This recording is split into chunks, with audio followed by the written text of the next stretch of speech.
ዲጂታል ነጋሪት። ሰላም አድማጮቻችን እንደምን ሰንብታችኋል? ታላላቅ የህንጻና የመሰረተ ልማት ግንባታዎች ሲቆሙ ከጀርባ የሚወጡ በቢሊዮኖች የሚቆጠሩ ወጪዎች፣ የተወሳሰቡ ውሎችና ግዙፍ የህግ ክርክሮች እንዴት እንደሚመሩ ያውቃሉ? በሀገራችን የኮንስትራክሽን ኢንዱስትሪ ውስጥ የሚከሰቱ አለመግባባቶች ቀድሞ ለመከላከልና ለመፍታት የወጣ ልዩ የኮንስትራክሽን ፎርሙላ ምንድን ነው? ኮቨናንት አብዮት ጥብቅና ድርጅት ከአራዳ ኤፍኤም 95.1 ጋር በመተባበር የሚያቀርብላችሁ ዲጂታል ነጋሪት የራዲዮ ፕሮግራም በዚህ ሳምንት በሀገራችን የኮንስትራክሽን ህግ ታሪክ ውስጥ ደማቅ አሻራ ያሳረፉ ታላቅ እንግዳ ይዞላችሁ ቀርቧል። በሀገር ውስጥና በዓለም አቀፍ የምህንድስና ውሎች ላይ ከ40 ዓመታት በላይ የበለጸገ የስራ ልምድ ያካበቱትን በርካታ ዩኒቨርሲቲ ተማሪዎችን፣ የፌዴራል ፍርድ ቤት ዳኞችን፣ የኮንስትራክሽን ድርጅቶች ባለሙያዎችን ያሰለጠኑትን እንዲሁም ለዘርፉ ልዩ እውቀት ወይም ልዩ ቀመር ያበረከቱትን ታዋቂውና የምህንድስና ውሎች የህግ ከፍተኛ አማካሪ የሆኑትን አቶ ዘውዱ ተፈራ ወርቄን በስቱዲዮአችን ጋብዘናል። በሁለት ክፍል በሚቆየው በዚህ ፕሮግራማችን አቶ ዘውዱ የነበራቸውን አስደናቂ ህይወትና የሙያ ጉዞ፣ የኮንስትራክሽን ውሎች ከሌሎች ውሎች በምን እንደሚለይና ውስብስብ ውሎችን በቀላሉ ለመረዳት የሚያስችለውን ልዩ ፎርሙላ፣ በግንባታ ፕሮጀክት ላይ በተደጋጋሚ የሚስተዋሉ ዋና ዋና የህግ ስህተቶች፣ የዋጋ ንረትና የጊዜ መራዘም በህግ አግባብ መቆጣጠሪያ መንገዶችን በተመለከተ እንዲሁም ክርክሮችን በፍርድ ቤት ከመጨረስ ይልቅ በአማራጭ የክርክር መፍቻ ዘዴዎች ወይም ኤዲአር መፍታት ስላለው ጠቀሜታ በስፋትና በጥልቀት እንወያያለን። ዲጂታል ነጋሪት የህግና የኮንስትራክሽን ሳይንስ የሚገናኙበት ሳምንታዊ መድረክ ለባለሀብቶች፣ ለተቋራጮች፣ ለአማካሪ መሐንዲሶችና ለወጣት የህግ ባለሙያዎች የሚያመልክ ትልቅ እድል ይዞላችሁ ቀርቧል። አብረናችሁ የምንቆየው ከኮቨናንት አብዮት ጥብቅና ድርጅት እኔ ጠበቃ ፍቃዱ አንዳርጌና ቴክኒሻናችን ናትናኤል ሲሆን በሀሳብ አስተያየት ካላችሁ በአጭር መልእክት 8545 እንዲሁም በስልክ ቁጥር ደግሞ 011 55 85 431 ወይም የመጨረሻውን 432 በማድረግ ልትደውሉልን ልታሳውቁ እንችላላችሁ። እንደምሰንብታችኋል። በድጋሚ ክብር እንግዳችን አቶ ዘውዱ እንደምሰነበቱ። አመሰግናለሁ። አቶ ዘውዱ እንግዳችን ስለሆኑ በኮቨናንት አብዮት ጥብቅና ድርጅት ስም እንዲሁም ደግሞ በአራዳ ኤፍኤም ስም በድጋሚ እናመሰግናለን ማለት ነው። ለኛ እርሶ ልዩ እንግዳ ነዎት እና ያው የዛሬው ውይይታችን እንግዲህ እርሶ በኮንስትራክሽን ዘርፍ ላይ ሰፊ ልምድ አካብተዋል። ከ40 ዓመታት በላይ የተሻገረ የስራ ልምድ አሉት። ብዙ ባለሙያዎችን፣ የትላልቅ ኮንስትራክሽን ድርጅት ሰራተኞችን፣ አማካሪዎችን፣ ዳኞችን ብዙ ባለሙያዎችን ለማሰልጠን ደርሰዋል። ስለዚህ በእርሶ በሁለት ክፍል የምናቀርበው ፕሮግራም አድማጮቻችን ትልቅ ትምህርት እንደሚያገኙ ተስፋ እናደርጋለን።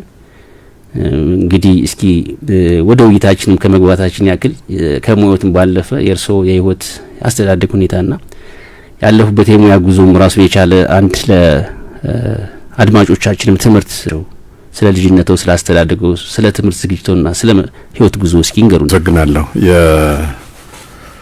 እንግዲህ እኔ የተወለድኩት አዲስ አበባ ነው፣ ኮልፌ በሚባል አካባቢ ነው። ቤተሰቦችም በአብዛኛው እዛው ነው የኖሩት። አሁንም እዛው ነው የምኖረው። የትምህርቴንም ያው ከመጀመሪያው ከፊደል ጀምሮ እዛው ኮልፌ አካባቢ ነው። በጣም ትዝ የሚለኝ የተለያየ ቄስ ትምህርት ቤት መማሬን አስታውሳለሁ። ግን በጣም ትዝ የሚለኝ ግን ኮልፌ ፈጥኖ ደራሽ የሚባል ግቢ ያለ አሁንም አለ። እዛ የቄስ ትምህርት ቤት መማሬን አስታውሳለሁ። እዛ ሁለት ነገር እናይ ነበር። አንደኛ የሙዚቃ ባንድ አለ። እነሱን እያየን ነው። በረፍትም ስንወጣም ምንም ስንል እናያቸዋለን ሲዘፍኑ ምን ሲሉ። የማርሽ ባንዱም አለ፣ ኤክሰርሳይዝ ሲያደርጉ እናያለን።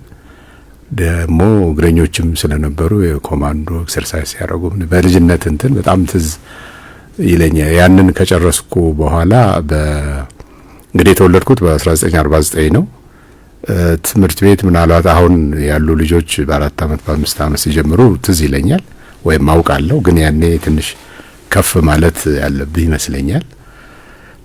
60 ዓመተ ምህረት ነው አንደኛ ክፍል የገባሁትና ቅዱስ ጳውሎስ ትምህርት ቤት ሰዋሰው ብርሃን ይባላል። እዛ ተመዝግቤ ክፍል አንድ ወር እንደዚህ እንደተማርኩ ሌሎቹ ትልልቆች ስለነበሩ እኔ በጣም ትንሽ ነኝ ተብዬ ከዛ እንደወጣ ከክፍል ይደረጋል። እዛ ፕራይቬት ስኩል አንድ አመት በየወሩ አንዳንድ ብር እየተከፈለ እዛ እማራለሁ። በአመቱ መጨረሻ ከአንደኛ ቢ ወደ አንደኛ ኤ ተዛውረሃል የሚል ሰርቲፊኬት ተሰጠኝና እንደውም ከአንደኛ ኤ ያለመጀመሩ ጥሩ ነው። ቢኮዝ አንደኛ ክፍልን ለመጨረስ 26 አመት ይፈጅብህ ነበር ማለት ነው። ያንን ይዤ በሚቀጥለው አመት 61 አባቴ ይዞኝ ሄደ ቅዱስ ጳውሎስ ትምህርት ቤት። 3ኛ ክፍል ነው የጀመርኩት። ከዛ በፊት ያለኝ እንትን ምንድነው መጽሐፍ፣ ጋዜጣ ምናምን አነባለሁ። ቅርብ ጊዜ ዛሬ 2 አመት መደበኛ ትምህርት ከመጀመሪያ በፊት አንድ 60 ያህል መጽሐፍት ማንበቤን ሪከርድ አግኝቻለሁ። እና ንባብ በጣም ወድ ነበር፣ መጽሐፍም እወዳለሁ። እንደውም በኋላ ላይ ያው አንተ በቃ ጋዜጠኛ ነው የምትሆነው የሚል ያው ጓደኞቼ ነበር። እንደዛ ነበርና ያንን ጨረስኩ። እስከ 8ኛ ክፍል ቅዱስ ጳውሎስ ሰዋስወ ብርሃን ትምህርት ቤት ከጨረስኩ በኋላ ኮልፌ ኮምፕሬሄንሲቭ ሃይ ስኩል ያው ማትሪክ እንትን የ8ኛ ክፍል መልቀቂያ እንዳለፍኩ እዛ ገባው። ከ68 እስከ 71 ዓመተ ምህረት ድረስ ያው 4ቱን ክፍሎች ጨረስኩኝ። ያው ያኔ ትንሽ የፖለቲካ እንትን ነበር፣ 1 አመት አቋርጠናል።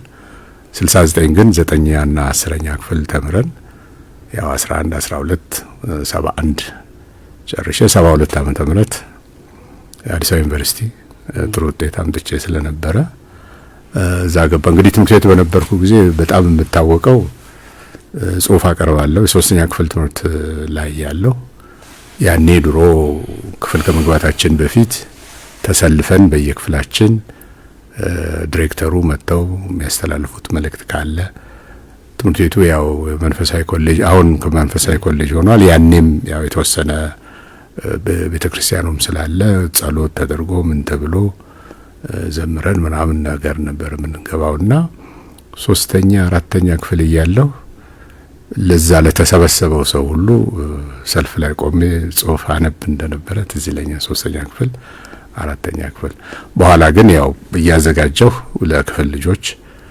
ማቀርባቸው ወይም የተጻፉ መጽሐፎችን አስተማሪ በማይገባ ጊዜ ያንን ክፍተት እንደመሞላት ትዝ ይለኛል። በኋላም ያው ጋዜጣም ነገር እንደዚህ ያው ዝም ብሎ በጓደኞች መካከል የሚዞር እንደዛ አዘጋጅ እንደነበረ አስታውሳለሁ። እና ሞሮፍ ወደ ስነ ጽሁፉ አደላ ነበር ይመስለኛል። 72 ዩኒቨርሲቲ አዲስ አበባ ዩኒቨርሲቲ ከገባው በኋላ ያው ማንበቡም ምኑም በትምህርት ስለተለወጠ ጊዜም የለም ፋታም የለም። ከ72 ዓመተ ምህረት እስከ 1976 ዓመተ ምህረት ያው አዲስ አበባ ዩኒቨርሲቲ ሎው ስኩል የህግ ትምህርት ተምሬ ጨረስኩኝ። አሁን ጓደኞቼም ያው በብዛት እንገናኛለን።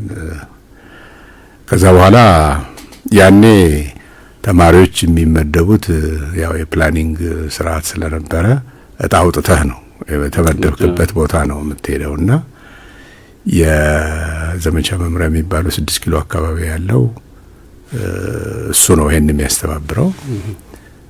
ሄድን። እኔ እንደውም ጧት አልሄድኩም፣ ያው የተመደብኩበት ያው ሄዶ መስማት ስለሆነ ብዬ እንደውም አልሄድኩም ነበር። ከሰዓት ሲሄድ ለውጤቱን ለመስማት የሚጣራ ነገር አለ ተብሎ የኔና አንድ ሁለት ልጆች ሄዶ አጣርተው አምጥተው እጣ እንዳወጣ ከመደረጉ በፊት ያልመጣ ልጅ እጣ ማውጣት አለብህ አሉኝ። አወጣሁ። ቀጥሎ የኔን ሳወጣ የውሃ መስሪያ ቤት ነው የደረሰኝ፣ አዲስ አበባ ፍሳሽ ባለስልጣን ማለት ነው። በእጣ ነው እዛ የደረሰኝ። እንግዲህ እስከ መጨረሻው ወደ 22 አመታት ያህል ያገለገልኩት አዲስ አበባ ፍሳሽ ባለስልጣን በህግ አገልግሎት ረዳት ኃላፊ፣ ተወካይ ኃላፊ፣ እንደዚህ መምሪያ ኃላፊ እየተባለ መጨረሻ ላይ እስከ ምክትል ዋና ስራ አስኪያጅ ድረስ ደርሼ 1999 አካባቢ ነው መስሪያ ቤቱን የለቀኩት። በዛ መሀል ልክ እንደገባን አለቃችን የመስሪያ ቤቱ ኃላፊ እናንተ ልጆች መማር አለባችሁ ይሉን ነበር። ባገኙን ቁጥር ለስራም ሪፖርት ለማድረግም ሲሄድ ተተኪ እናንተ ናችሁ መማር አለባችሁ ይሉናል። ያኔ በጣም ልጅም ስለነበር ያው ተምረን የለ እንደ ምናምን ማለት ስሜት ይኖራል። በኋላ ግን ስኮላርሺፕ ስለተገኘ ከ4 አመት የስራ አጭር የስራ ልምድ በኋላ ወደ ጀርመን ሀገር ሄጄ ይሄንን የኮንስትራክሽን ነክ ትምህርትን ተብሬ ያው እንግዲህ እስከ መጨረሻው ድረስ የቆየሁት በዚሁ ኤሪያ ላይ ነው ማለት ነው። ቲንክ በኋላ የምናነሳቸው ይኖራል እንዴት ወደዛ ሄድክ ምናምን የሚል ነገር ካለ ለማየት እሺ። መልካም አቶ ዘውዱ፣ እስኪ እንግዲህ ወደ ህግ ሙያ ለመግባት ያነሳሳውት ነገር ምንድነው? በተለይ ደግሞ እንግዲህ እርስዎ አሁን 1976 ዓመተ ምህረት ነው ዩኒቨርሲቲ የጨረሱት። ያ ማለት በወቅቱ ከነበረው ሁኔታ አንፃር ስናየው የግንባታም የተስፋፋበትም ዘመንም አልነበረም እና እንዴት ወደ ግንባታ ትምህርት ዘርፍስ እንዴት ተሳቡ የሚለውን ነገር እንዲው እስኪ። የህግ መስክን የመረጥነው 4-5 ልጆች ነበር ፍሬሽማን ላይ። ያኔኛ ስንገባ 1972 3 ሴሚስተር ነበረ ተርም ነበረ።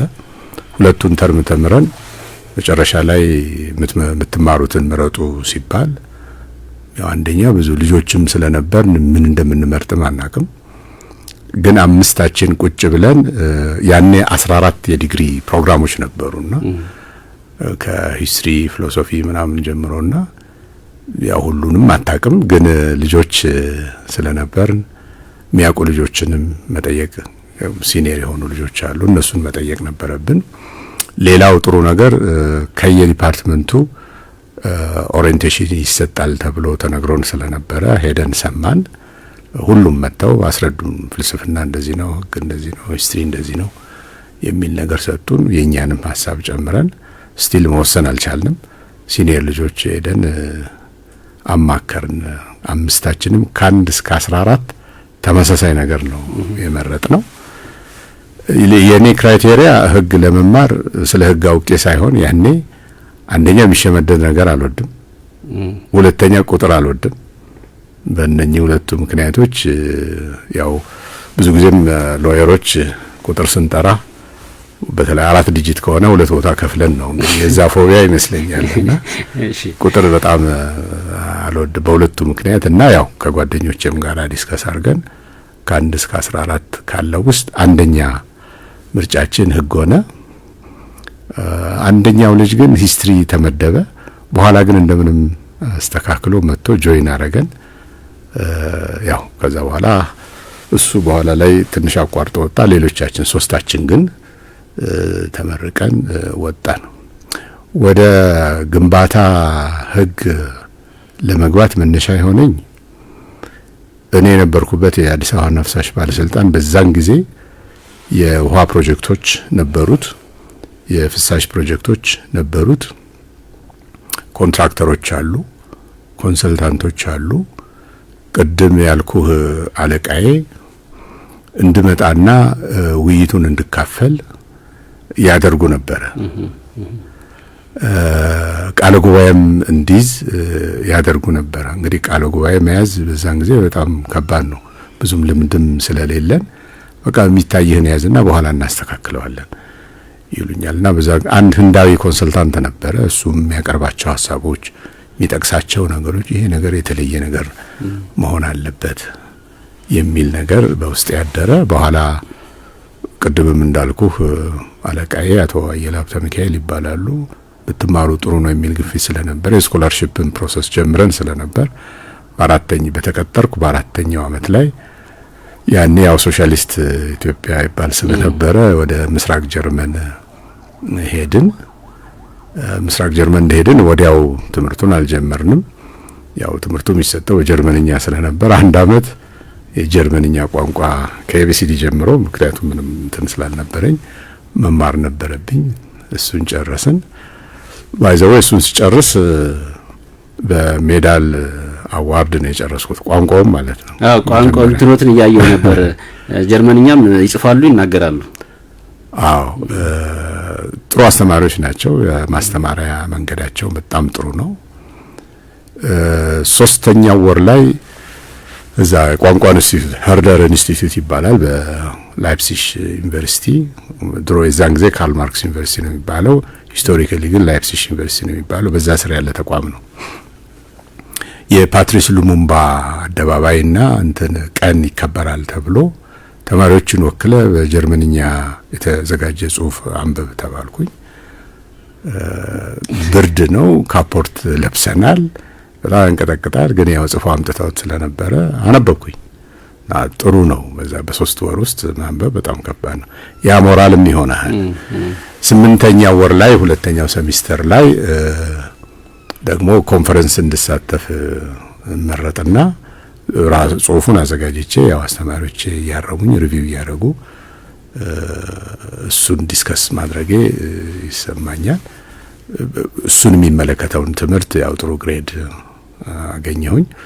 መጨረሻ ላይ ከቋንቋ ተቋም ሄርደር ኢንስቲትዩት የሚባለው አይ ቲንክ አሁን የሚሰሙ ሰዎች ትንሽ ትዝታቸው የሚቀርጽ ይመስለኛል በሜዳል አዋርድ ጨረስኩኝ እና ከላይፕሲሽ ከተማ ወደ ሃለ ቪተንበርግ የሚባለው ከተማ ወዳለ ማርቲን ሉተር ዩኒቨርሲቲ የሚባል ዩኒቨርሲቲ ተመድቤ ሄድኩኝ። የቋንቋው ትምህርት እዛም አለ። ያኛው አጠቃላይ ቤዚክ እና ኮምፕሌክስ ሆኖ የህግ ትምህርት ስትማር ደግሞ የተለዩ ቮካቡላሪዎች ስላሉ እሱን መማር አለብህ ተብዬ ያው አስተማሪዋንም አላገኘኋትም። ግን የኔ ትምህርት አንድ ቦታ አይገኝም ነበር። የኮንስትራክሽን ህግ ላይፕሲሽ ለቢልዲንግ እና ለሲቪል ኢንጂነሪንግ ነክ ትምህርቶች፣ ማግደቡርግ የሚባል ኦቶ ፎን ጊዮሪክ የሚባል ዩኒቨርሲቲ አለ። እዛ ማግደቡርግ ዩኒቨርሲቲ ለኤሌክትሮሜካኒካል ኢንጂነሪንግ ትምህርት ደግሞ እዛ መሄድ ነበረብኝ። ለኮንሰልቲንግ ኢንጂነሪንግ ትምህርት በርሊን መሄድ ነበረብኝ። ዲስፒት ነክ ለሆኑ በተለይ አርቢትሬሽን ነክ ለሆኑ ደግሞ ፕሮፌሰሩ የሚገኘው ፖትስዳምን ብዙዎቻችን የምናውቀው ይመስለኛል። የሁለተኛው ዓለም ጦርነት ሲጠናቀቅ ያኔ 3 ወይም 4 ሀያላን ሀገራት ቁጭ ብለው ኔጎሼት ያደረጉትና ጦርነቱን የጨረሱበት ከተማ ነው። እንደዛ ዞር ነበረ። ስለዚህ ዋናው ዩኒቨርሲቲ ሃለ ዩኒቨርሲቲ ቢሆንም ነገር ግን ስፔሲፊክ ኤሪያዎች ላይ ስለ ቢልዲንግ ኮንትራት፣ ስለ ኢንፍራስትራክቸር ኮንትራት፣ ስለ ኤሌክትሮሜካኒካል ኮንትራት፣ ስለ ኮንሰልቲንግ ኢንጂነሪንግ ኮንትራት እና ስለ ዲስፒዩት አፈታት አስተማሪዎቹ ባሉበት የተለያየ ከተማ የተለያየ ዩኒቨርሲቲ መዞር ነበረብኝና የቋንቋ አስተማሪዋ የዚህ ስፔሻላይዝድ ቋንቋ አስተማሪዋ ላገኘህ አልቻልክም፣ ይሄ ነገር እኮ ፈተና አለው አለችኝ። ግዴለ ያው የስራው የትምህርቱ ባህሪ በየቦታው ስለሚያዞረኝ ለፈተና ቀርባለሁ፣ አንቺ አትጨነቂ ያልኳት። የአመቱ መጨረሻ ላይ ቀርቤ ያው ፈተናም ቀርቤ ያለው ለወስድ አልኳት። 2-3 ሆነው ነው የሚፈቱ ነው ብዙ ጊዜ ስገባ የሆነ 30 ገጽ የሚሆን ነገር ነው የሰጡኝ። እቺን ነገር ይዛት ሄደ አንብበህ ተመልሰና አሉኝ። ይዤው ወጣሁ። ሰዓቱ ሲደርስ ጠሩኝ። ወረቀቱን ተቀበሉኝ። ወረቀቱ ምንድነው የሚለው አሉኝ። በቃ ፈተናው ይሄ ነው። ከዛ በደንብ አስረዳኋቸው። ስለ ኢንቫይሮንመንት ነክ ወረቀት ነውና እሱን ነበር የሚለው እና አስረዳኋቸው በደንብ። ደስ አላቸው። በተለይ አስተማሪዋ በጣም ደስ አላት። እንደዚህ በጣም ትችላለህ። ያው እሱንም በኤክሰለንት ነው የጨረስኩት፣ ሳልማረው አቴንድ ሳላረግ ማለት ነው። ከሄድኩ በኋላ ግን ይሄ ዋናውን ትምህርት በተመለከተ ስለ ቢልዲንግ እና ስለ ኢንፍራስትራክቸር ብቻ ሳይሆን ሌላም ነገር አብረህ መማር አለብህ ተብሎ የኤሌክትሮሜካኒካል ኢንጂነሪንግ ትምህርት ኮንትራት እሱንም ማከል አለብህ የሚል ነው። በኋላ ኮንስትራክሽን ሎ ምንድነው የሚለው ላይ ስንመጣ ምን ይጨምራል የሚለውን ነገር ማየት የምንችል ይመስለኛል። ስለዚህ ወደ ትምህርቱ የተሳብኩት በጣም ሚኒመም የሆነ ኤክስፖዠር በስራ ላይ በነበርኩበት 4 አመታት ውስጥ ስለገጠመኝ ኢንትረስቲንግም ሆኖ ስላገኘሁት የተወሰነ መጽሐፍም ያው ያኔ መጽሐፍ በጣም አስቸጋሪ ነው አግኝቼ አንብቤ ጥሩ ኤሪያ ነው በሚል መስሪያ ቤቱ ባለው ግፊትም እኔም በነበረኝ ኢንትረስት ነው ኮንስትራክሽን ሎን ለማጥናት የወሰንኩት ማለት ነው። መልካም አቶ ዘውዱ፣ እስኪ በኋላም በዝርዝር እናነሳቸዋለን። በተለይ ከእርስዎ ሙያ ስኬት ጋር በተገናኘ ከኮንስትራክሽን ህግ ባለፈ የኢንቫይሮንመንታል ኢንጂነሪንግ ድረስ ራሱ የዩኒቨርሲቲ ተማሪዎች እስከ ማስተማር ድረስ ደርሰዋል። እንዴው ከዛ በፊት ግን ምንድነው የኮንስትራክሽን ህግ ማለት? እንግዲህ አሁን መሰረተውት ማርቲን ሉተር ዩኒቨርሲቲ እንደሆነ ገልጸውልናል። ከዛ በኋላ ግን ብዙ ከማማከርም የማስተማርም ስራ ሰርተዋልና ምንድነው የኮንስትራክሽን ውል የሚለውን በተመለከተ የኮንስትራክሽን ህግስ ምንድነው የሚለውን በተመለከተ ሲቅድሚያ ለአድማጮቻችን ግልጽ የሚያደርጉልን ወደ ዝርዝር ነገሮች ከመግባታችን በፊት። ባይገርምህ ኮንስትራክሽን ሎ የሚባል ህግ የለም ማለት ብዙ ነው። የኮንስትራክሽን እንደ ማግኔቲክ ፊልድ አይነት ሰብጀክት ልትወስደው ትችላለህ። የብዙ ህግ ጥርቅም፣ የብዙ ኮንትራት ጥርቅም እና ኢንተርፌስ ያለበት መስክ ነውና አሁን አንዳንድ ሊትሬቸሮች ስታዩ አጠር አድርገውም ሰፋ አድርገውም ትርጉም ለመስጠት የሚሞክሩ አሉ። ያ ግን በቂ ሆኖ አላገኘሁትም እና በኋላ ላይ የራሴን ወርኪንግ ዴፊኒሽን ዴቨሎፕ ለማድረግ ነው የሞከርኩትና ኮንስትራክሽን ሎ አይ ቲንክ 5 ነገር በውስጡ የያዘ ይመስለኛል። አንደኛ የኮንስቲቱሽናል መሰረት ያለው ነው፣ የህገ መንግስት መሰረት ያለው ነው ኦብጀክቲቭ። ሁለተኛ የኮንስትራክሽን ፍላጎት ወይም ዲማንድ መኖር አለበት። ሶስተኛ ይህን ፍላጎት ደግሞ ሚት የሚያደርግ ሰፕላይ የሚያደርግ የሚሰጥ የኮንስትራክሽን ዴሊቨሪ ፕሮሰስ ደግሞ መኖር አለበት። አራተኛ ስቴክሆልደሮች ደግሞ አሉ። አምስተኛ የህግ ኢንፑትና የኮንትራት ኢንፑት ይፈልጋል። የኮንትራት ኢንፑት ስፔሲፊክ ፕሮጀክት ላይ ፕሮጀክቱን ማኔጅ ለማድረግ የምንጠቀምበት ያው ስታንዳርድ ኮንትራት ቤዝድ ሆኖ የምንሄድበት ነው። ህግ ደግሞ የሬጉላቶሪ ፓርት በተለይ አፕሊኬብል ሎ ከምንለው ኮንሰፕት ጋራ የሚሄድ ነው። እንግዲህ የህገ መንግስት መሰረት አለው ሲባል ሁለት ነገር ማየት ያለብን ይመስለኛል። አንደኛ ከሰስተነብል ዲቨሎፕመንት ጋር ይገናኛል። ቢኮዝ ኮንስትራክሽን አሁን መንግስት ወይም ባለሀብት የሚያቅዳቸውን የቢልዲንግ ወይም የኢንፍራስትራክቸር ወይም የሌላ አይነት ፕሮጀክቶች በሚኖርበት ጊዜ ዞሮ ዞሮ ከሰስተነብል ዲቨሎፕመንት ጋር ተያይዞ ነው። ይሄ ደግሞ ህገ መንግስታዊ መሰረት ያለው ነው። ሁለተኛው ኤንቫይሮንመንታል ሴፍቲን በደንብ ያገናዘበ ነው መሆን ያለበት። እንግዲህ ኮንስትራክሽን የኢንቨስትመንት ሪያላይዜሽን መሳሪያም ነው፣ ራሱም ኢንቨስትመንት ነው። ቢኮዝ አንድ ኮንስትራክሽን ካምፓኒ ስናቋቁም ኢንቨስትመንት እያካሄድን ነው። ሌሎች የሚያካሄዱትን የሶሻል ኢኮኖሚክ እና የገቨርናንስ ነክ የሆኑ ፕሮጀክቶችን በመናካሄድበት ጊዜ የፊዚካል ኢንፑት መንገድ ሊሆን ይችላል፣ ህንጻ ሊሆን ይችላል፣ ሌላ ሊሆን ይችላል። ያንን የሚሞላ ዘርፍ ነው። ስለዚህ ሁለት መልክ ያለው መሆኑን በደንብ ማየት ያስፈልጋል። ከዚህ አንጻር ሁለቱን ክሊር ካረግን ኮንስትራክሽን ከብዙ ነገር ጋር ነው የሚገናኘው። እንግዲህ ከተፈጥሮም ከሰውም ከምንም ጋር የሚገናኝ ስለሆነ ይሄ ሰስተናቢሊቲ ኮርነር ስቶን ተደርጎ ነው መወሰድ ያለበት። ቢኮዝ ይሄ ሰስተናቢሊቲ ፕሪንሲፕል ሁሉንም ቀጥሎ የሚመጡትን ፕሮሰሶች ሁሉ ጋይድ ስለሚያደርግ ማለት ነው። እንግዲህ ወደ ኮንስትራክሽን ስናመጣው ከሰስተናብል ፕላኒንግ፣ ከሰስተናብል ዲዛይን፣ ከሰስተናብል ፕሮኪርመንት፣ ከሰስተናብል ኮንስትራክሽን፣ ከሰስተናብል ኦፕሬሽን እና ከሰስተናብል ዲኮንስትራክሽን ወይንም ዲሞሊሽን ጋር በጣም ተስተካክሎ ነው መሄድ ተጣጥሞ ነው መሄድ ያለበት ማለት ነው። ቢኮዝ ናቹራል ሪሶርስ ይጠቀማል። ሃይሊ ኮንሰምቲቭ ሴክተር ነው።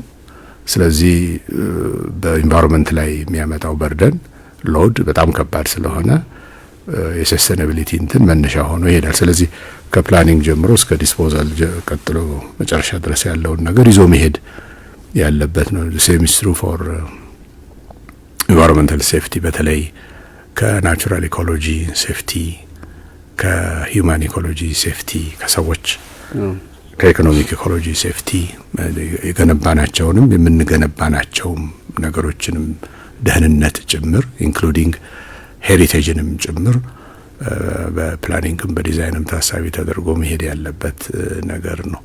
ታዲያ ይሄ ነገር እንዴት ይገኛል? ዲማንዱ እንዴት ነው የሚሆነው? ከየት ይመጣል? እንዴት ይመነጫል ሲባል ይሄንን ዲማንድ ፕሮሰስ ለማድረግ 3 ዶክመንቶችን እንደ ሎየርም እንደ በዚህ ሴክተር ላይ እንዳለ ሰው ሶስት ዶክመንቶችን ማየት ያለብን ይመስለኛል። እነኚህ ሶስት ዶክመንቶች አንደኛ እይታ የሚሰጡ ዳይሬክሽን ዶክመንት የሚባሉ አሉ፣ ገልጻቸዋለሁ። ሁለተኛ የፕላኒንግ ዶክመንቶች ናቸው። ሶስተኛ በጣም ኢንትረስትድ ሆነን ለሁላችንም ቅርብ የሆኑ ዶክመንቶች ኢምፕሊሜንቴሽን ዶክመንት የሚባሉ አሉ። በኋላ ያው ስራውት በሚኖረን ዲስከሽን እነኚህ ሶስተኛዎቹ ላይ ስለምናተኩር ማለት ነው። የዲሬክሽን ዶክመንት ላይ ሶስት ዶክመንቶች አሉ፣ ፖሊሲዎች በተለይ የመጀመሪያው የኢኮኖሚክ ፖሊሲ ነው። የሀገሩ ኢኮኖሚክ ፖሊሲ ምን ይላል? የመንግስት ሚና ምንድነው? የግለሰቦች ሚና ምንድነው? የባለ ሀብቶች ሚና ምንድነው? የሚለውን አቅጣጫ የሚሰጥ ነው። እሱን ተከትሎ ምን ላይ ኢንቨስት ያደርጋል የሚለውን ለመመለስ የኢንቨስትመንት ፖሊሲና ህግ አብሮ ያስፈልጋል። ሶስተኛ እንግዲህ ሰስቴናቢሊቲ ስላልን ኢንቫይሮንመንታል ፖሊሲ ያስፈልጋል። ስለዚህ እድገት ሰስቴናብል ይሁን ይሄ ሶሲዮ ኢኮኖሚክ የምንለው ነገር በኢንቫይሮንመንታል ፖሊሲ ነው የሚመለሰው ማለት ነው። እነኚህን በሩቅም በቅርብም ልናቃቸው ይገባል። ግን አንደኛ ፋውንዴሽን ናቸው። ስለዚህ ከፕላኒንግ ጀምሮ በተለይ ሰፋ ያሉ ትልልቅ ድርጅቶች ይህን ታሳቢ አድርገው መሄድ ያለባቸው ይመስለኛል። ሁለተኛው የኮንስትራክሽን ዲማንድ ፕሮሰስ የሚመራበት የፕላኒንግ ዶክመንቶች ናቸው። እነኚህም ሶስት ናቸው። ብዙ ናቸው፣ ግን በጣም ክሪቲካሎቹ ሶስት ናቸው። አንደኛ የሶሻል ኤንድ ኢኮኖሚክ ፖሊሲ ያው በመንግስት ደረጃ የሚኖረን፣ ሁለተኛ የሶሻል ኤንድ ኢኮኖሚክ ስትራቴጂ ይኖረናል፣ ፕላኒንግ ይኖረናል፣ መጨረሻ ላይ ፕሮግራም ይኖረናል። ከዚህ ነው የኮንስትራክሽን ፕሮጀክቶች የሚቀዱበት ባህር የሶሲዮ ኢኮኖሚክ ዴቨሎፕመንት ፕሮግራም ነው። ስለዚህ ከፕሮግራም በላይ ፕላን አለ፣ ከፕላን በላይ ፖሊሲ አለ፣ በፕላንና በፖሊሲ መካከል ስትራቴጂ አለ። ስለዚህ እነኚህን መረዳት በኋላ የሚመጡትን የቢልዲንግም ይሁን የኢንፍራስትራክቸር ወይም የሌላ ፕሮጀክቶች ይዘታቸውንም አላማቸውንም ለመረዳት በጣም ይጠቅማል። ብዙ ጊዜ እነኚህ ላይ ትኩረት አንሰጥም። ቀጥሎ ዲስከስ ማድረገው ሶስተኛው የኮንስትራክሽን ዲማንድ ፕሮሰስ የሚመራበት ዶክመንት ወይም እንደ ፋውንዴሽን የምንወስደው ለሎየርም ለኢንጂነሮችም ለሌሎችም በጣም ጠቃሚ የሚሆነው ስለሆነ እሱም በደንብ መለየት ይገባናል። እነኚህም ኢምፕሊሜንቴሽን ዶክመንት ብዬ ቅድም የለየኋቸው ማለት ነው። ሶስት ናቸው። አንደኛ የቴክኒካል ወይም የፕሮጀክት ዶክመንት ወይም የኢንጂነሪንግ ይዘት እና ኮንተንት ያላቸው ዶክመንቶች ናቸው። ሁለተኛ ቴንደር ዶክመንቶች ናቸው። የጨረታ ማለት ነው። የጨረታ ዶክመንት ነው የሚባሉት። እንግዲህ የጨረታ ዶክመንት ከኢንጂነሪንግ ዶክመንት ነው የሚቀዳው። ሶስተኛው ድራፍት ኮንትራክት ዶክመንት ነው። በጨረታው ዶክመንት ላይ የተመሰረተ በፕሮጀክት ዶክመንት ይዘት ላይ የተመሰረተ ሆኖ ስታንዳርድ ኮንትራክት ቤዚካሊ ቤዝ አድርጎ ለፕሮጀክቱ ተስማሚ የሆነ ስፔሻል ኮንዲሽን ምናምን የምንላቸው በኋላ በደንብ አይደንቲፋይ አድርገን የምንማራቸው ከዚህ ነው። እንግዲህ ለሎየርም ለኢንጂነርም በጣም ቅርብ የሚሆኑ ዴይሊ የምናገኛቸው በእኛ ዘርፍ ኢምፕሊሜንቴሽን ዶክመንት የሚባሉ ናቸው።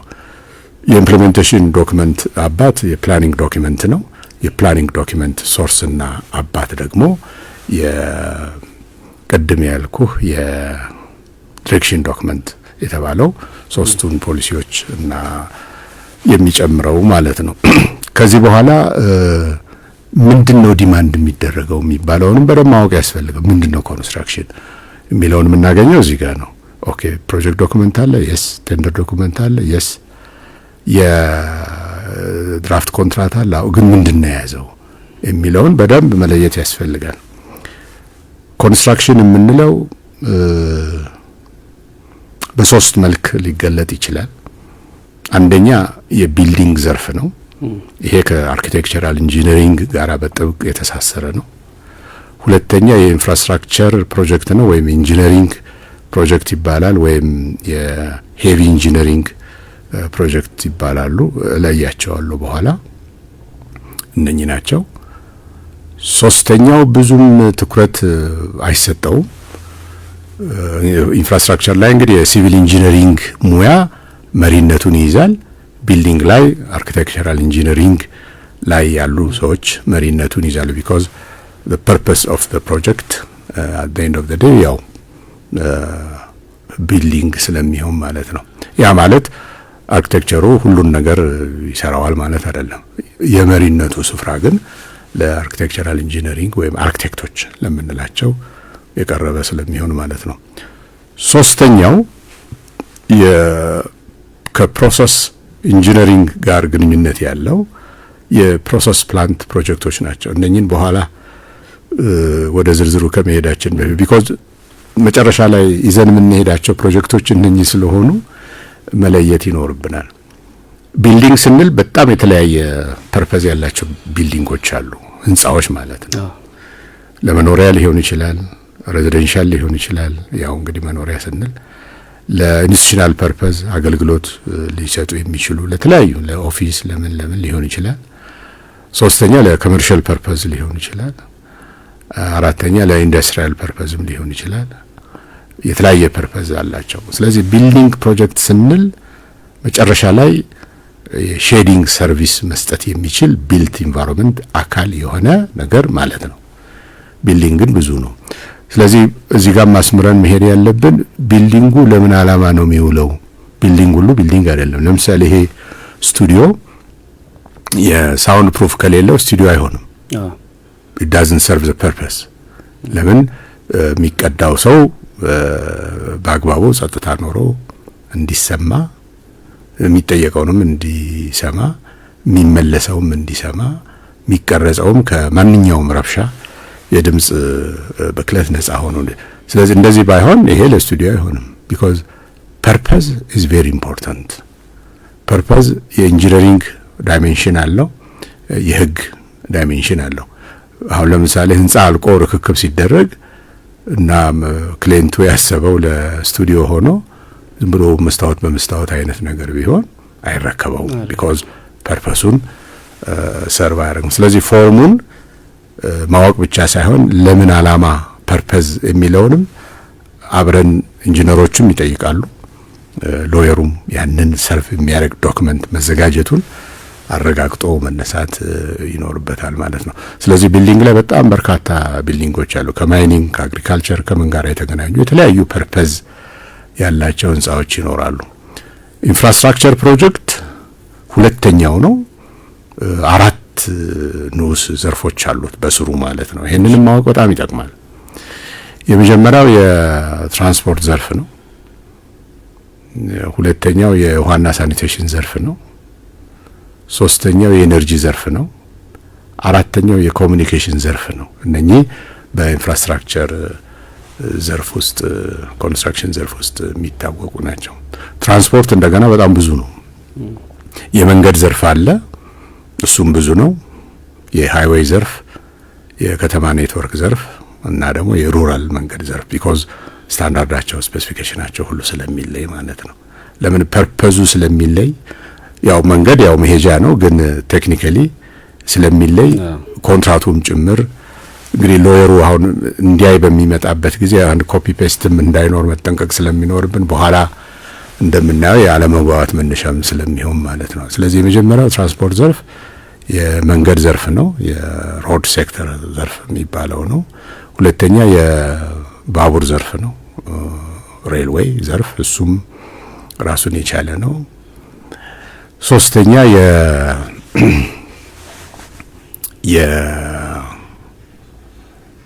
የኤርፖርት ዘርፍ ነው። ቢኮዝ እሱም ራሱን የቻለ ስፔሻላይዜሽን ነው፣ ብዙ ነገር አለው።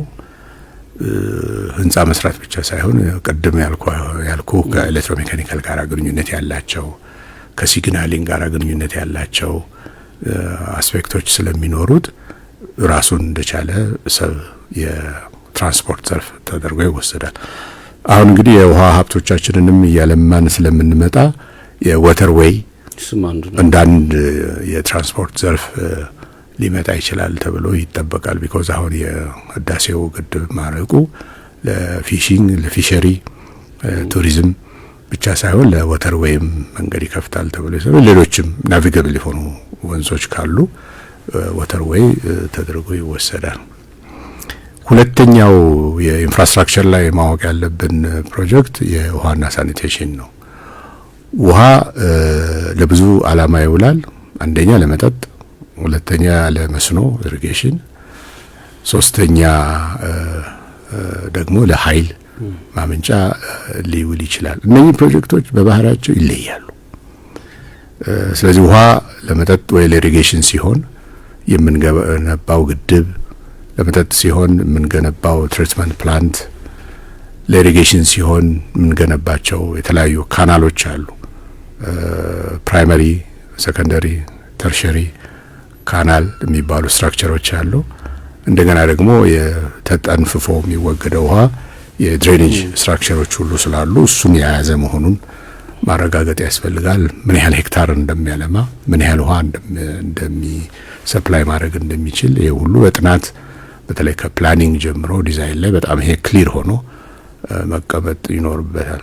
አሁን ብዙ ሰው ሳይት መሄድ ሁሉም ላይሆን ይችላል። አልፎ አልፎ ሳይት አይሄዱም፣ ጉግል ማፕ ነው የሚጠቀሙት። ነገር ግን አክቹአሊ መሬት ላይ ሄደህ ፕላን ያረካውን ነገር ስታየው አላይን አያደርግም። የሴቲንግ አውት ከተፈጥሮ ጋር ያለው ሌቨሊንግ በጣም ከተለያየ እንግዲህ የሚገነባው ግድብ የሚዘረጋው ካናል በተለይ ኢሪጌሽን ከሆነ ሊያስቸግር ይችላል። ስለዚህ ቴክኖሎጂ ይረዳል፣ ግን ሂውማን ቬሪፊኬሽን በጣም በጣም በጣም የሚያስፈልግበት ኤሪያ ነው። እንግዲህ ውሃ ለሰፕላይ በሚሆንበት ጊዜ ትሪትመንት ፕላንት ይፈልጋል። እሱ ካለቀ በኋላ ትሪትድ የሆነው ውሃ ትራንስሚት የሚደረግበት የትራንስሚሽን ላይን መኖር አለበት። ከዛ በኋላ ደግሞ ከተማ መጥቶ ዲስትሪቢዩሽን ላይን እና እሱን የሚያግዙ ቡስት የሚያደርጉ የተለያዩ አንሲለሪ ወርክ የምንላቸው የግፊት መስጫ ጣቢያዎች፣ ፐምፒንግ ስቴሽን እንደዚህ ሁሉ ያስፈልጋሉ። ሶስተኛው እንግዲህ ኢነርጂ ላይ ስንመጣ ውሃ ለኢነርጂ ቢውልም ኢነርጂ ግን ራሱ እንደቻለ እንደ ሰፊ ኤሪያ ስለሚወሰድ በኢንፍራስትራክቸር ፕሮጀክት ላይ እሱንም በደንብ ማየት ያስፈልጋል። የኢነርጂ ፕሮጀክቶች ለኢነርጂ ማመንጫ የሚጠቀሙበትን ሶርስ መሰረት አድርገው ነው ክላሲፋይ የሚደረጉት። ስለዚህ ሃይድሮ ከሆነ ውሃን ይጠቀማሉ ማለት ነው። ሶላር ከሆነ ፀሐይን ይጠቀማሉ ማለት ነው። ዊንድ ከሆነ የኃይሉ ምንጭ ነፋስ ነው ማለት ነው። ጂኦተርማል ከሆነ ደግሞ እንግዲህ ጂኦተርማል ለኃይል ማመንጫ እንጠቀማለን ማለት ነው። ሌላም ሪሰንትሊ የመጡ ያሉ አሉ እንግዲህ ኢንክሉዲንግ ኒውክሊየር ፕላንት ለኃይል ኤሌክትሪክ ማመንጫ መጠቀም የምንችለው አንዱ እንትን ነው። ውጭ ሀገር ከወተር ዌቭ ፕሬሸር እንዲፈጠርና ኃይል እንዲፈጠር የሚጠቀሙበትም አለ። ስለዚህ ሃይድሮ ከሆነ ግድብ ይፈልጋል። ዊንድ ከሆነ እንግዲህ ዊንድ ያለበት ቦታ ፕሬሸሩ ምን ተጠንቶ እነኛ ዊንድ ፋርም የሚባሉት እዚህ አሁን ወደ አዳማ ስንሄድ የምታዩዋቸው እንትኖች ያው ዝም ብለው የሆነ ቦታ የሚተከሉ ሳይሆኑ ዊንድ ፕሬሸሩ ምን ሆኖ በቂ ነው አለ ምን ያህል ይገኛል የሚለው ነገር ታስቦ የሚደረግ ነገር ነው። በተለይ ከሃይድሮ ከሆነ በኋላም እንመጣበታለን። በትሪትመንት ፕላንት ረገድ የትራንስሚሽን ላይን ያስፈልጋል። ቢኮዝ የተመረተውን ኃይል ኤሌክትሪክሲቲ ማሳረፊያ፣ ማጓጓዣ እና መጨረሻው ኮንሱመር ደረጃ ላይ እስከምንደርስ ድረስ የዲስትሪቢዩሽን ሲስተሙን ሁሉ የሚያይ ነው የሚሆነው። ኮሚኒኬሽን ያው ከቴሌኮሙኒኬሽን ከሬዲዮ ይህንንም ጨምሮ የቴሌቪዥን ጣቢያዎችን በሚመለከት ትኩረት የሚሰጥ ነው። ብዙ ጊዜ አሁን የቴሌኮሙኒኬሽን ባለሙያዎችንም የተለያየ ጊዜ ሳሰነጥን ይህንን በደንብ የተረዱት ይመስለኛልና አራተኛው ዘርፍ ነው የሚሆነው ማለት ነው። ሌላው በጣም ኔግሌክትድ የሆነው በጋራም ሆኖ ሊመጣ የሚችለው ሶስተኛው ዘርፍ አንዳንዶቹም እንደ ኮንስትራክሽን ዘርፍም አያዩትም፣ ግን ፓርት ኦፍ ኢት ነው። እኔ የምለው ፕሮሰስ ፕላንት ፕሮጀክቶች ናቸው። እነኚህ በሁለት ይከፈላሉ። አንደኛው የኢንዱስትሪያል ፕሮዳክት የሚሰጡን ኢንዱስትሪያል ፕላንት ናቸው፣ ፋክትሪ የምንላቸው በተፈጥሮ በኮመን ስማቸው ማለት ነው። ሁለተኛው ዘርፍ የዩቲሊቲ ፕላንት ነው። ኢንዱስትሪያል ፕላንት እንግዲህ የተለያየ ኢንዱስትሪያል ምርት የሚያመርቱ ፋክተሪዎች ሲተከሉ ማለት ነው። ለምሳሌ ብረት የሚያመርት፣ ጨርቅ የሚያመርት፣ ሲሚንቶ የሚያመርት ይሄ የኢንዱስትሪያል ፕሮዳክቶች ናቸው። ዩቲሊቲ ፕላንት የምንላቸው ዋተር ትሪትመንት ፕላንትን የሚመለከቱ ፕሮጀክቶች፣ የፓወር ጄኔሬሽን ፓወርን የሚያመነጭ ፕላንት የቅድም ያልኩ የሃይድሮ ዊንድ ሶላር ምናምን ያልናቸውን ማለት ነው። ቢኮዝ ፕሮዳክት ነው፣ ኃይል ፕሮዳክት ነው። ላታዩት ትችላለህ፣ በህግም እንደዛ ነው ይሆናል ማለት ነው።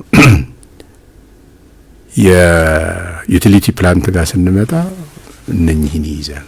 ውሃን እንደ ፕሮዳክት፣ ኃይልን እንደ ፕሮዳክት፣ ዌስት ዋተር መጨረሻ ላይ ዲስቻርጅ ሲደረግ ለአካባቢ ተስማሚ ሆኖ ዲስቻርጅ ወይም ስለሚለቀቅ እሱን የሚመለከት ፕሮጀክት ይኖረናል።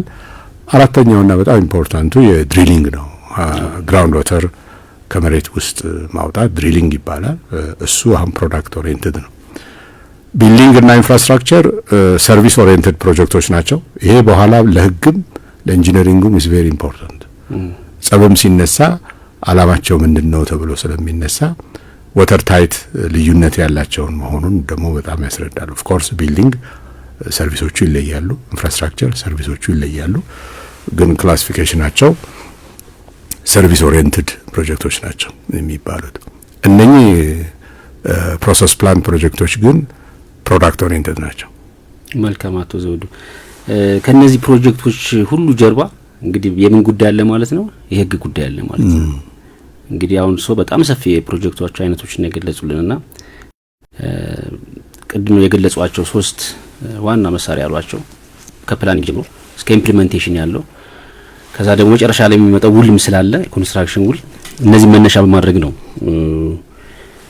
ወደ አፈጻጸም የሚገባው ማለት ነው። ኢቭን በኋላ በዝርዝር እናነሳቸዋለን። የነዚህ የዶክመንቴሽኖች ችግሮችም ራሱን ላይ አለመግባባት መነሻው ነው ሲቀርቡ ይታያል ማለት ነው። እንግዲህ ሰፊ ውይይት እያደረግን ነው። አቶ ዘውዱ፣ አድማጮቻችን እያዳመጣችሁ ያላችሁት ዲጂታል ነጋሪት የራዲዮ ፕሮግራም ነው። አብራችሁን ያለናችሁ አቶ ዘውዱ ተፈራ ወርቄ ከፍተኛ የኮንስትራክሽን አማካሪ ናቸው። ባለፉት 40 አመታት ሰፊ ማማከር ልምድ አካብተዋል።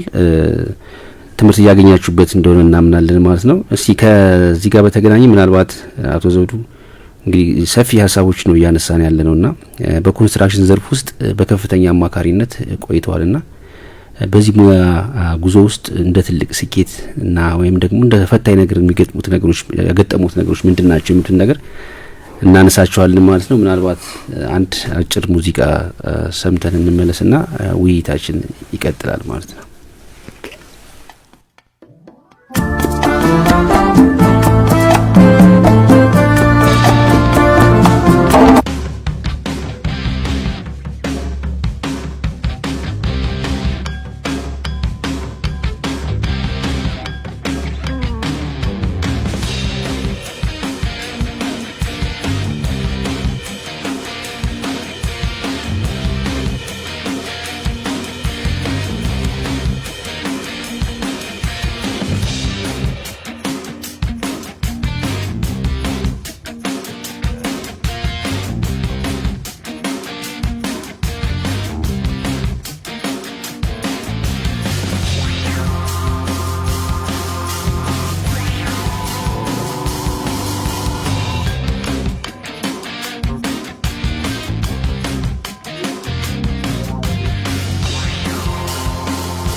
ረግ ፕሮጀክት መጨረሻ ላይ ያው ሪጀክትድ ይሆናል። ያው ጭቅጭቅ ይፈጠራል ማለት ነው። ዲማንድ ካለ ዴሊቨሪ አለ። እንግዲህ ዴሊቨሪ ላይ የኮንስትራክሽን ኢንዱስትሪ ራሱ ወደ ፒክቸር የሚመጣበት መልክ ነው። እዚህ ውስጥ ሁለት ትልልቅ ዘርፎች አሉ። አንደኛው ኢንዱስትሪ ኮንስትራክሽን ኢንዱስትሪውን ራሱ ሬጉሌት የሚያደርገው ሬጉሌተሩ፣ ሁለተኛ ደግሞ ሬጉሌትድ የሚሆኑት ስቴክሆልደሮች አሉ ማለት ነው። ኮንስትራክሽን ኢንዱስትሪ አሁን ባለው በከተማ እና በኢንፍራስትራክቸር በከተማ ልማትና በኢንፍራስትራክቸር ሚኒስትሪ ነው የሚመራው።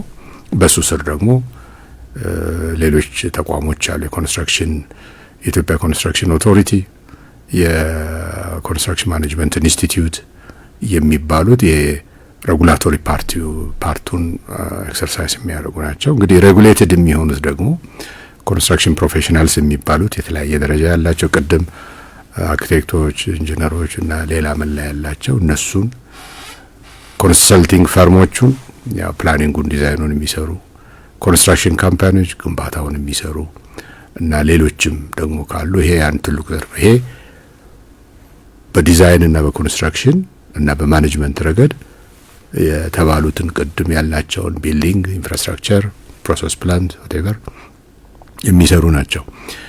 እንግዲህ ኮምፕሌክሲቲው አሁን የሚመጣው አንድ ቢልዲንግ መስራት ቀላል ሊሆን ይችላል። አንድ መንገድ መስራት ቀላል ሊሆን ይችላል። ነገር ግን በተግባር ላይ እና በኮንትራት ላይ ቢልዲንግንም ኢንፍራስትራክቸርንም ፕሮሰስ ፕላንትንም የያዘ ኮንትራክት ዶክመንት ደግሞ ሊገጥመን ይችላል። ለዚህ ጥሩ ምሳሌ የሚሆነው የኢንዱስትሪያል ኮርፖሬሽን ፓርክ ኮርፖሬሽን ዴቨሎፕመንት ፓርክ ኮርፖሬሽን የሚባለው ሁሉም ህንጻም አለ፣ መንገድም አለ፣ ውሃም አለ፣ ቴሌኮሙኒኬሽንም አለ፣ ፓወርም አለ፣ ግራውንድ ወተርም አለ፣ የዌስት ወተር ትሪትመንት ፕላንትም አለ። ኮንትራቱ እንደ የትኛውን ነው የሚከተለው የሚለው ነገር ሁሉን አጠቃለሱ ይችላል። አዎ አሁን ቢልዲንግ ኦኬ ተረድተናል፣ ጥሩ ነው፣ ለመኖሪያ ነው፣ ለኮሜርስ ነው ልንሄድ እንችላለን። መንገድ ያው በቃ ከፖይንት ኤ ወደ ፖይንት ቢ ሊሆን ይችላል። ስለዚህ ቢልዲንግ እና ኢንፍራስትራክቸር አንድ ላይ ቢልዲንግ ኢንፍራስትራክቸር እና ፕሮሰስ ፕላንት ቅድም ባልነው አግባብ ኮምባይን ሆኖ የሚመጡበት ኢንቲግሬትድ ሆኖ የሚመጡበት ስላለ ታዲያ ፐርፐዝ ያልነው የትኛውን ፐርፐዝ ነው ሰርቭ የሚያደርገው የሚለው ትልቅ ጥያቄ ነው። ይሄ ኢንጂነሪንግም የህግም ጥያቄ ነው። የኢትዮጵያ ኮንስትራክሽን የኢንዱስትሪያል ኮርፖሬሽን እዛም አንድ አመትም አድቫይዘርም ሆኜ ሰራ ስለነበረ ይሄንን በደንብ ለማየት ችያለሁ። አሁን ኖርማል ጥያቄ የምትለው ነገር እንደዛ አይነት ኢንተርፌስ ውስጥ ሲመጣ ሁሉንም አይነት ፕሮጀክቶች ይዞ ሲመጣ ለኢንጂነሮችም ለሎየሮችም በጣም ከባድ ነው የሚሆነው። በአራተኛ የምናየው ስቴክሆልደሮች ናቸው። ቢኮዝ በኋላ ፎርሙላውንም ለመረዳት በጣም ይጠቅማል። ሶስት አይነት እኔ ክላሲፋይ ያደረኳቸው በተለያየ መንገድ ክላሲፋይ ማድረግ ይቻላል፣ መድቦ ማጥናት ይቻላል። አንደኛ ዲማንድ ላይ ያሉ ስቴክሆልደሮች ናቸው። ማን ነው ዲማንድ ፕሮጀክት እንዲሰራለት የሚፈልገው ማን ነው የሚለውም ማወቅ ይፈልጋል። ሁለተኛ ደግሞ ዴሊቨሪ ላይ ያሉ ስቴክሆልደሮች ማን ናቸው ባለድርሻ አካላት የሚለውም ማየት ያስፈልጋል። ሶስተኛ ሌሎች ስቴክሆልደሮች ደግሞ አሉ። ስለዚህ ዲማንድ ላይ ኢንቨስተር የምንለው ኤምፕሎየር የምንለው ክላይንት የምንላቸው ሰዎች የምናገኝበት ነው። ኦፍ ኮርስ ፋይናንሰሮችም ከኋላ ሊመጡ ይችላሉ። ቢኮዝ አንዳንድ ፕሮጀክቶች ላይ በኋላ ምናልባት ቀመሩን ስናይ ዲስከስ የምናደርገው ሆኖ ማለት ነው። ዲማንድ ላይ ይሄን ካየን ዴሊቨሪ ላይ ኮንሰልታንት ቀድሞ ይመጣል፣ ኮንትራክተር ቀጥሎ ይመጣል፣ ሰራተኞች ይመጣሉ፣ ሰፕላየሮች ይመጣሉ። በተለያየ መልክ ፕሮጀክቱ ላይ ኢንፑት የሚሰጡ ከዚህ ከሰፕላይ ቼይን ጋር ግንኙነት ያላቸው ሁሉ ሰብ ኮንትራክተር ሆነው ሰፕላየር ሆነው የሚመጡት እዚህ ላይ ይመደባሉ።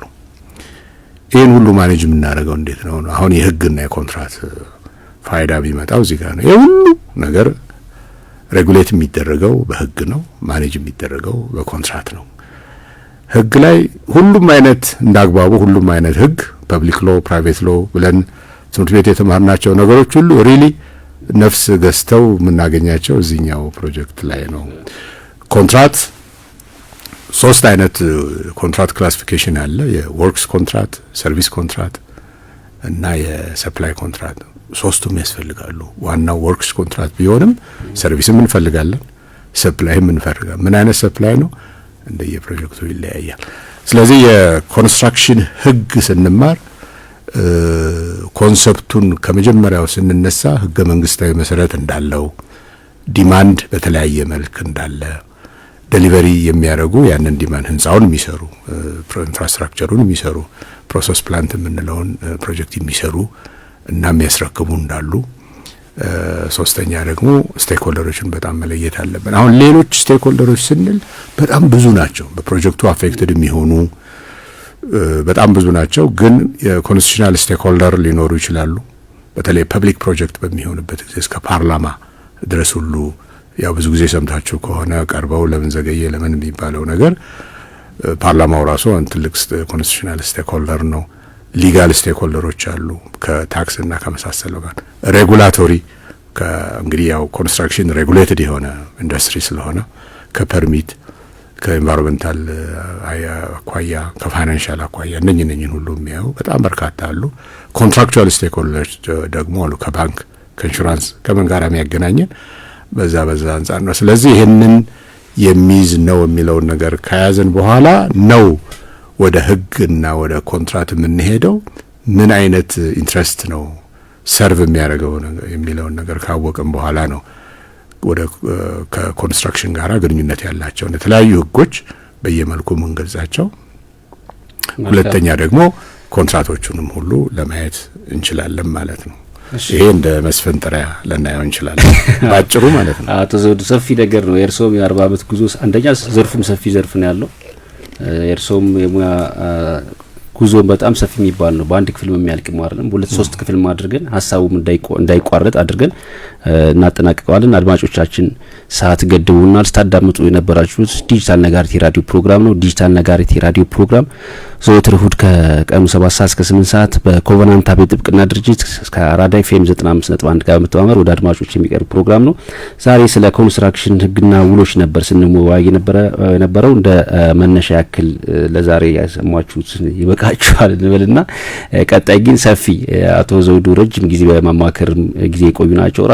ራሱን የቻለ ደግሞ ኮንስትራክሽን ውሎችና ህጎች ላይ ደግሞ ራሱን የቻለ ቀመር ማዘጋጅተዋል። ስለሱም ሰፊ ውይይት እናደርጋለን። አድማጮቻችን ቸር ሰንብቱ ማለት የዛሬን ፕሮግራማችን እናጠቃልላለን። አቶ ዘውዱ እናመሰግናለን። ታንክ ዩ።